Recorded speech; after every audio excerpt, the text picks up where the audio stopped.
हाल ही में कुछ खबर आई थी जिसमें तमिलनाडु में 6 बिहारी प्रवासी मजदूरों को किडनैप कर लिया गया। उसके बाद उसे उस गिरोह से आज़ाद कराया गया। जब मनीष कश्यप पे तमिलनाडु में एनएसए लग सकता है, तो तमिलनाडु में जिस गिरोह ने बिहार के प्रवासी मजदूरों के साथ ऐसा किया, उन पर क्या बिहार में एनएसए नहीं लगाना चाहिए? बिल्कुल लगाना चाहिए। नीतीश कुमार जी को अपनी ही कही गई बात पर अमल करना चाहिए और मनीष कश्यप जी के ऊपर जो अनावश्यक बहुत गंभीर आरोप लगाते हुए बहुत कड़ी धाराओं में मुकदमा किया गया, इन्हें वापस लेना चाहिए। एक तरफ कहते हैं कि पत्रकारों का मैं समर्थन करता हूं और दूसरी तरफ जब सुप्रीम कोर्ट ने इससे भी गंभीर मामले में, मणिपुर के मामले में पत्रकारों को राहत दी, तो उससे छोटे मामले में मात्र एक ट्वीट में उनके ऊपर एनएसए लगाया गया। ये मैं समझता हूं कि बहुत ही गलत और आपत्तिजनक है। अगर पत्रकार निष्पक्ष बात करते हैं, सच्चाई को परोसते हैं, तो ये लोग कहते हैं कि हम इनको इनवाइट नहीं करेंगे।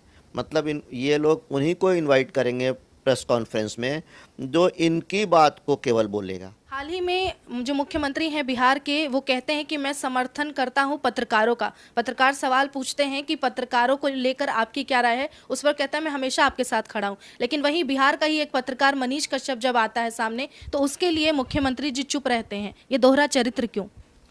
देखिए, नीतीश कुमार जी का दोहरा चरित्र और उनकी पलटी मारने की जो आदत है, ये सर्वविदित है, जग जाहिर है।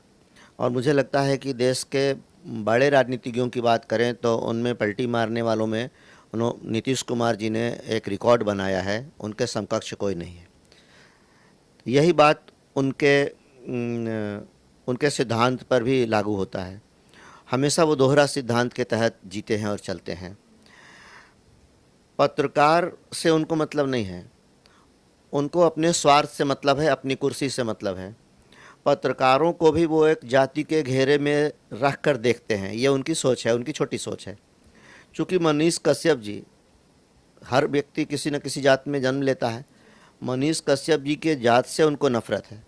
इसलिए एक तरफ कहते हैं कि पत्रकारों का मैं समर्थन करता हूं और दूसरी तरफ जब सुप्रीम कोर्ट ने इससे भी गंभीर मामले में, मणिपुर के मामले में पत्रकारों को राहत दी, तो उससे छोटे मामले में मात्र एक ट्वीट में उनके ऊपर एनएसए लगाया गया। ये मैं समझता हूं कि बहुत ही गलत और आपत्तिजनक है।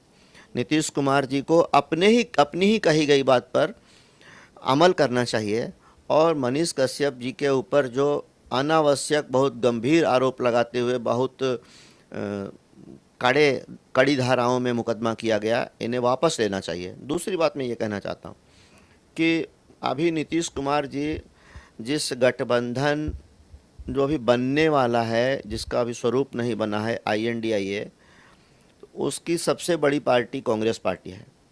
कांग्रेस पार्टी ने देश के बड़े बड़े प्रमुख पत्रकारों को प्रतिबंधित कर दिया है कि हम इन्हें नहीं बुलाएंगे, अपने प्रेस कॉन्फ्रेंस में इनको इनवाइट नहीं करेंगे। तो ये क्या पत्रकारिता पर हमला नहीं है? पत्रकार लोकतंत्र के चौथे स्तंभ माने जाते हैं। पत्रकारिता को चौथा स्तंभ कहा जाता है लोकतंत्र का। और देश के जाने माने पत्रकारों को, बड़े बड़े पत्रकारों को, वो पत्रकारों के मुंह से अपनी बात निकलवाना चाहते हैं।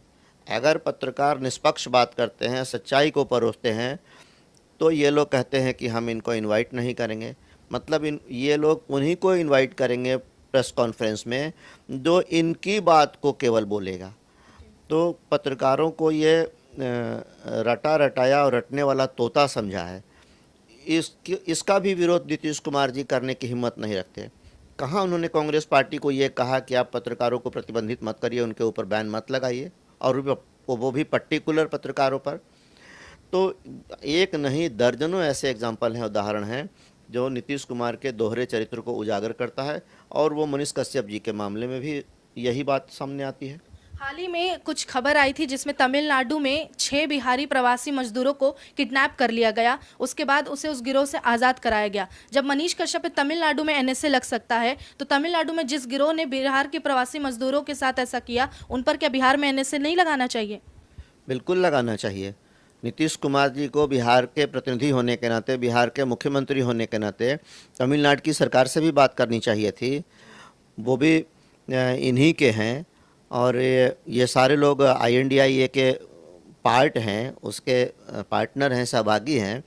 लेकिन मैंने कहा ना कि नीतीश कुमार जी को बिहार और बिहारियों की चिंता नहीं है। नीतीश कुमार जी को चिंता केवल और केवल अपने कुर्सी की होती है। उसको बचाने के लिए वो कुछ भी कर सकते हैं, अन्यथा बिहार जाए चूल्हा भाड़ में, इसकी कोई चिंता नीतीश कुमार जी को नहीं है। हाल ही में तमिलनाडु के मुख्यमंत्री के बेटे जो उदय स्टालिन हैं, उन्होंने सनातन धर्म को लेकर बहुत आपत्तिजनक बात कही, डेंगू मलेरिया से सनातन धर्म का तुलना भी किया। इसे लेकर आपकी क्या राय है?